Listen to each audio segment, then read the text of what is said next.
ఆర్థిక శాఖ మంత్రి పయ్యావుల కేశవ్ గారు సమర్పించడం జరిగింది. గౌరవ ముఖ్యమంత్రి గారు గురించి మాట్లాడిన తర్వాత ఆయన అగ్రికల్చర్ శాఖకు సంబంధించి నాయుడు గారు వీళ్ళిద్దరు కూడా బడ్జెట్ చాలా వరకు ప్రజా ఆమోద్యం పొందిన బడ్జెట్. ఎందుకంటే అన్ని కులాలు మతాల వరకు సమానమైన పరిస్థితిలో బడ్జెట్ కేటాయింపులు జరగడం జరిగింది అని ఉంటాయి. ఇంతమంది బడ్జెట్ ను గతంలో ఎప్పుడు ఎవరు ఏ ప్రభుత్వం కూడా ప్రకటించారు. ఈ యొక్క 3,32,000 కోట్ల రూపాయలతో ఈ బడ్జెట్ ను ప్రతిపాదిస్తుంటారు. కాబట్టి ఇంత బడ్జెట్ ను అన్ని రకాల వాళ్ళని పెట్టుకొని అదే మాదిరి ఇరిగేషన్ కానీ లేదా అత్యధికంగా ఆర్థికంగా వెనుకబడిన ఎస్సీ కులాల వారికి కానీ అన్ని రకాల ప్రజలందరికీ ఈ యొక్క సంక్షేమ బడ్జెట్ అనేది అందరికీ ప్రతి ఇంటికి ఏదో ఒక రకమైన పరిస్థితుల్లో మేలు జరిగే రకంగా బడ్జెట్ ను పెట్టుబడిస్తుంది. ఇంత బడ్జెట్ దానికి ఒక 20 రోజుల నుంచి బడ్జెట్ ప్రిపరేషన్ జరుగుతుంది. నేను కూడా మధ్యకాలంలో కేశవ్ గారిని గెలవడం జరిగింది. అన్న బడ్జెట్ దాంట్లో ఉండవు, ఏమో నీ పని చెప్పు అని చెప్పి మాట్లాడతాను.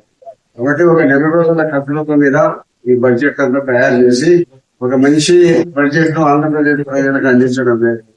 మరి కూటమి ప్రభుత్వం ఇంత భారీగా నిధులు కేటాయిస్తూ అన్ని రకాల వర్గాల వారికి కూడా నిధులు కేటాయిస్తూ ప్రత్యేకంగా వ్యవసాయానికి ఇరిగేషన్ ప్రాజెక్టులకు చాలా డబ్బులు కేటాయించడం జరిగింది. గతంలో 5 కోట్ల రూపాయలు ఇస్తే ఈ విధానం 25 కోట్ల రూపాయలు. అదే మాదిరిగా ఐరనూరు బ్యాలెన్సింగ్ రిజర్వాయర్ కూడా నీటి రంగానికి రైతులకు సంక్షేమం గురించి ఎన్నో రకాల అభివృద్ధి కార్యక్రమాలకు ఈ బడ్జెట్ లో కేటాయించడం.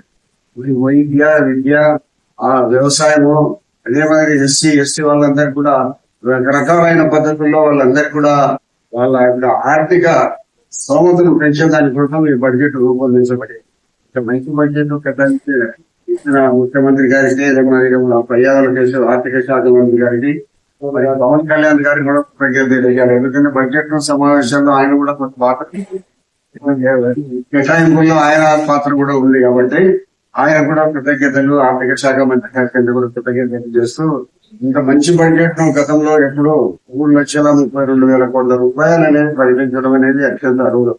కాబట్టి భవిష్యత్తులో ఈ రాష్ట్రాన్ని అన్ని రకాల ముందుకు తీసుకుపోవాలనే ఉద్దేశంతో ఈ బడ్జెట్ కేటాయింపులు జరిగినాయి. దాని గురించి రాత్రి మీటింగ్ జరిగింది. మొన్న రాత్రి 9 గంటల వరకు మీటింగ్ జరిగింది. ఇస్తాము కొంత టైం పడుతుంది చెప్పినాడు. అక్కడ ఏమైందంటే రాజోలీలో అంత జరిగి వచ్చి వాళ్ళు రాజోలి కింద మునిగిపోయి ఒక 4 గ్రామాల వాళ్ళందరూ సర్వే చేశారు. సార్ మాకు సర్వే చేసిన భూముల్లో మీరు ఏదైనా అమ్ముకోవాలంటే ప్రభుత్వం సర్వే చేసింది కాబట్టి రిజిస్టర్ చేయొద్దని రిజిస్టర్ పంపించినారు. సారీ మాదిరిగా ఇబ్బందులు ఉన్నాయి. కూడా వాళ్ళు చేసుకోలేదు.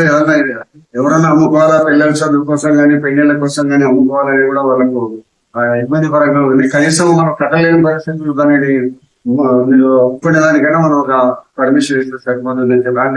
లేదు వాళ్ళు కూడా దాని మీద నిర్ణయం తీసుకున్నాం. తొందరపడదు, ఏదో ఒక నిర్ణయం తీసుకుంటాం. ఆర్థిక పరిస్థితుల్లో ఏదో ఒక రకంగా మనం సంవత్సరం మురుగుగడ్డే పరిస్థితి చెప్తామని చెప్తాం.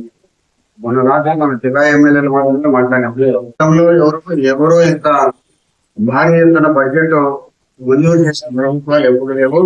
కాలము పెరిగే కొద్దీ ఆర్థిక పరిస్థితి పెరిగే కొద్దీ దానికి అనుగుణంగా ఈ బడ్జెట్ రూపొందించడం జరిగింది. కాబట్టి అన్ని కులాలు మతాలు వర్గాలను అన్ని రకాల అభివృద్ధి చెందాలనే ఒక మంచి ఉద్దేశంతో ఈ బడ్జెట్ ప్రకటించడం జరిగింది.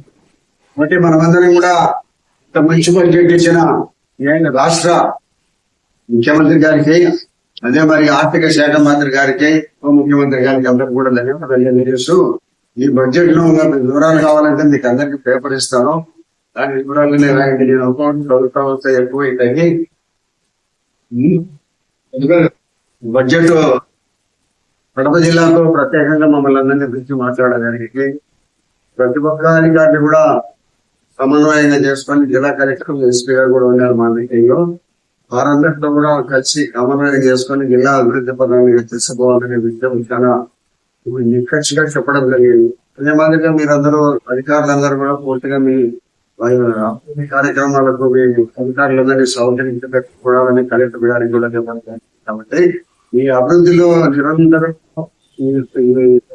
ప్రభుత్వం రాష్ట్ర అభివృద్ధి సంక్షేమాన్ని నిరంతరంగా ఎప్పుడని వివరిస్తూ ఈ రాష్ట్ర ప్రభుత్వం ముందుకు పోతా ఉంది. కాబట్టి భవిష్యత్తులో ఇంకా ఇంకా కొత్త మనం ఊహించని పరిస్థితులు కూడా ఉన్నాయి. నేనైతే ఇంత తొందరగా ఈ మన కాలేజ్ వస్తుందని ఎక్స్పెక్ట్ చేయలే. 2-3 సార్లు మాట్లాడినా ఇవ్వాలి సార్ అంటే సరే అని చెప్పినాడు. నువ్వు ఏదో మామూలు జరుగుతానేమో, సరే ఇప్పుడు చూద్దాం, దానిని కూడా వదిలేదు ఏం లేదు చెప్పడం జరిగింది అని చెప్పడం కూడా జరిగింది. సత్య గారు కూడా మళ్ళీ నాకు ఫోన్ చేసి తన ప్రభుత్వానికి మెడికల్ కాలేజీ ఇస్తాను అని చెప్పండి. నేను ఒక మాట అన్నాయా, మాకు ఆయుర్వేద కాలేజీ ముందు నేను ముఖ్యమంత్రి గారితో కూడా చెప్పినాను, నేను పెట్టుకుంటాను. సరే అదని చెప్పడం సరే మీరు ముఖ్యమంత్రి గారు మీరు సంవత్సరాలు అడిగినారని ప్రభుత్వం పెట్టమని చెప్పినాడని చెప్పడం కూడా జరిగింది. కాబట్టి మన ఈ వినాయ మెడికల్ కాలేజీ పొద్దుటూరికి ఇచ్చిన దానికి ముఖ్యమంత్రి గారికి ధన్యవాదాలు తెలియజేస్తూ, ఇదే మాదిరిగా ఆరోగ్య శాఖ మంత్రి సత్య గారికి కూడా పొద్దుటూరు కాలేజీ వచ్చినట్టు ఆయన ముఖ్యమంత్రిగా నాకు చెప్పడం జరిగింది. కాబట్టి ఆయన ప్రభుత్వానికి ధన్యవాదాలు.